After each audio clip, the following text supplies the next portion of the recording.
In the distant future, humankind has transcended their terrestrial origins, colonizing the Moon, Mars, and even the asteroid belt. But these technological and societal advancements are not enough to keep the peace, as disturbing truths are uncovered, political tensions rise, and adventures unfold. Welcome to Critical Success. I'm Adam, and today I'm talking about the Expanse role-playing game. The Expanse is a role-playing game that takes place in the world of the series of novels by the same name by James S.A. Corey, which if you haven't read, I highly recommend. I've read the first 4 books in the series, and each one has been increasingly difficult to put down. The series takes place far in the future after humans have colonized a good portion of our solar system, including the Moon, which is referred to as Luna, Mars, the asteroid belt between Mars and Jupiter, and even some of the moons of Jupiter. And this is all made possible by the Epstein drive, a drive that allows spacecrafts to travel under constant thrust with very little fuel, making space travel over long distances possible. To boil it down to its simplest form, there are 3 major factions at play in the world. The first is the United Nations, which is the governing body that controls all of Earth. By this point in time, all of Earth is substantially overpopulated, and many of the citizens of the planet live on a form of government assistance known as BASIC. The United Nations is the largest governing body in the solar system, boasting the largest military force, and many of the stations of the belt are owned either by the UN or by Earth-based corporations. Most of Luna is also controlled by the corporations of Earth. Next is the Martian Congressional Republic, which is the governing force that controls Mars. While Mars has a much smaller population than that of Earth, the people of Mars are vastly more ambitious, driven by their goal of terraforming the currently uninhabitable planet, freeing them from life under giant glass domes. Likewise, the Martian Navy is significantly smaller than the UN Navy, yet their technology is more advanced, and their pilots and military are more well-trained. If it ever were to come down to it, most people believe that Mars would win in an all-out war against Earth. The third faction is not quite as well organized or recognized as the UN or the Martian Congressional Republic. They are the OPA, or the Outer Planetary Alliance. In their earliest days, the OPA was considered a terrorist organization by many, as they fought for the freedom and rights of the people of the Belt, who are largely oppressed. Most of the stations within the Belt are owned by Earth-based corporation and exist for the purpose of mining resources such as water from the asteroids and rings of Saturn, since most of Earth's natural resources have been depleted and there's no natural water on Mars. The people of the Belt live incredibly dangerous lives, running mining operations for relatively little pay, spending their entire lives in microgravity, causing various changes to their bone structure and overall appearance. Over time, however, the OPA has earned themselves respect as a group dedicated to improving the lives of the people of the Belt. Of course, being such a loosely organized group means that there are still plenty of rogue individuals who perform acts of terrorism against the people of the inner planets under the flag of the OPA, causing many people to still be wary of the organization as a whole. And just listing off those factions right now brings to mind so many ways to create interesting and epic adventures rife with action, drama, and political intrigue. There's a lot to unpack about this setting, and what I've explained here barely scratches the surface. The role-playing game also takes place between the first and second books, so there are some more stranger forces at play that I won't mention to avoid spoiling the first book for anyone who wants to read it. But what I can say is that this setting was designed to allow for endless adventure at every corner of the solar system and beyond.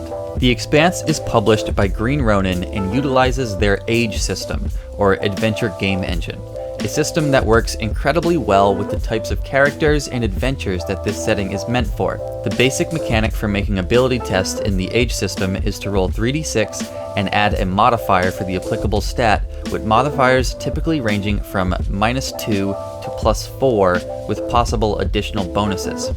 Looking at the probability for 3d6, the results are remarkably consistent, with a 65% chance of rolling between an 8 and a 13, and a less than 1% chance of rolling a 3 or an 18. I like systems with such high consistency in their dice results because they make modifiers very important. A +1 modifier doesn't make much of a difference in a d20 system because you have an equal chance of rolling any number from a 1 to a 20. but when you're going to be rolling within a range of about 5 numbers most of the time, that +1 is going to make a consistent improvement to your rolls. When you make ability tests, one of your 3d6 is going to be a different color than the others and is called the drama die. And the drama die is probably my favorite part about the age system. It's used in a number of different scenarios. For one, it determines your degree of success in any given test. If you pass a test and the result of your drama die is a 1, that means you just barely passed. Whereas if it is a 5 or a 6, then you perform the action with a much greater degree of success. It is also used in breaking ties when making opposed rolls. So for example, if our characters are arm wrestling and we each roll a strength test and we both tie, the winner would be determined by which of us has the highest value of our drama die. And that's just the beginning of the drama die's utility, but I'll go over how it affects other game mechanics as I get into those mechanics specifically. In addition to standard tests, Age uses a mechanic called Advanced Test to track more complex tasks that happen over time. The GM will set a time limit for the task and tell the players how much time each roll will take up. For example, if the players are trying to run through a building that's about to collapse to escape before it does, the GM could say that they have 4 minutes to get out before the building collapses, and that each roll will take 30 seconds, effectively giving the group a chance to roll 8 ability tests to try to escape. They then set a target difficulty and a success threshold. With each roll, if the target difficulty is met, then the players may add the value of their drama die to their success pool, and if the pool reaches the threshold before they run out of time, they succeed. For example, using the same situation with the party trying to escape from the building, they have 4 minutes, each test takes 30 seconds, so they have a chance to make 8 ability tests. Let's say that the GM sets the target difficulty at 12 and the threshold at 16. This means that each time that a player makes an ability test, they need to hit the target number of 12 to be able to add their drama die to their success pool, and they need to get the success pool up to 16 within those 8 tests in order to escape. I love these advanced tests. With a little bit of clever narration, they can be a fantastic tool in creating an exciting chase scene that is simple enough for the whole group to track. Because there is both a target number and a success threshold, the players can see themselves getting closer to their goal and understand how much time they have before it's too late, helping to create tense situations and a sense of urgency. In addition to these advanced tests, the Expanse uses a mechanic called challenge tests, which essentially work the same, except instead of being under a time constraint and losing time with each roll made, players will face consequences if they fail a roll. This is good for complex tasks that are dangerous if not done right, but not specifically because of a time constraint. Combat in the Expanse is pretty straightforward and will come naturally to anyone who has played games like D&D or Pathfinder. Initiative is rolled at the start of the combat encounter, and each character has the opportunity to take a number of actions, allowing them to move, attack, and do any number of other things. When making an attack, you first roll for accuracy against the target's defense, and then roll for damage on a hit. Rather than hit points, each character has a resource called Fortune, which is essentially a measure of how lucky they are in dangerous situations. Fortune can be spent when making ability tests to increase the value of a die, but is also used to soak damage similar to hit points. When a character takes damage, that damage is first subtracted from their Fortune, essentially keeping them from becoming harmed. Once their Fortune has run out, however, they'll have to take an injury when taking damage, followed by a wound, and finally being taken out. This is essentially a built-in way of doing what most game masters do in hit point systems already, narrating damage to a player's hit points as more of a fatigue from narrowly escaping an injury than actually being hit by an attack. And I like that mechanic because it can make combat feel a lot more narrative and more free-flowing for the game master. And the last mechanic that I want to cover in the Expanse is stunts. And stunts are a part of what make the age system work so well with this setting. While individual characters have some character-specific abilities and talents, most of the practical or flashy maneuvers and flourishes characters can pull off during encounters come in the form of stunts, and can be performed by anyone. Whenever a player rolls for an action, and 2 of the dice come up on the same number, the action generates an amount of stunt points equal to the value of their drama die, and those points can be spent immediately to perform a stunt. There is a huge list of stunts that can be used in any type of situation, from combat to social encounters, and even to help discover new information during an investigation.